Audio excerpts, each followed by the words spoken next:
bali kwekumbira ku lutambula mu Uganda nate tukomyewo n'emboozi zaffe ezitagwa malojja. Mu abawangalira ebweru oba abeesunga okugenda ebweru bino byammwe ate bikulu nnyo. Baana bawala wamu ne baana balenzi abadde beesunga okugenda ebweru baguddewo ekigwo basanze nga kampuni eno batwala ebweru Esenguse. I promised you all come back today, we see what follows.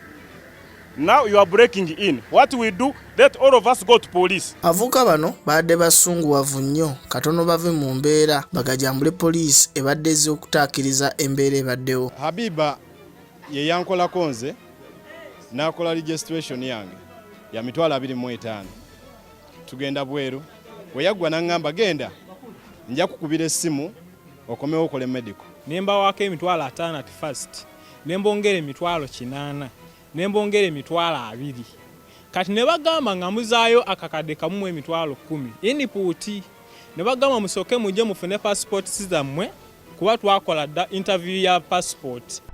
Ono katagenda kutuyamba tulabe engeri gye tudiza ssente z'abantu. Bano naye badde beemulugunya nti waliwo documents zaabwe eri mu offices ezo.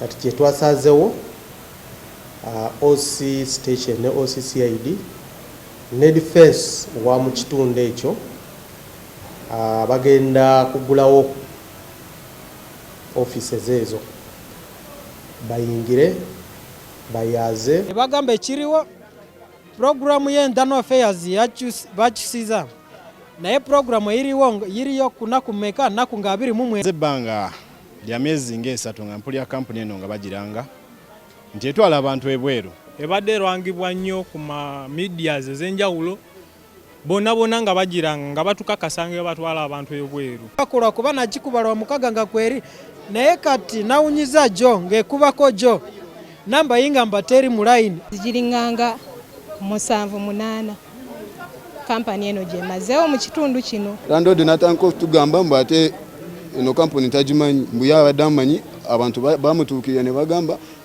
agenda pangisa bawumeme abayaka. Kale nga bw'obiwulidde mwebale kwekumira ku ntambula mu Uganda yongera okusubscribinga, kulaikinga n'okusharinga content waffe gwe tuba tutaddeyo.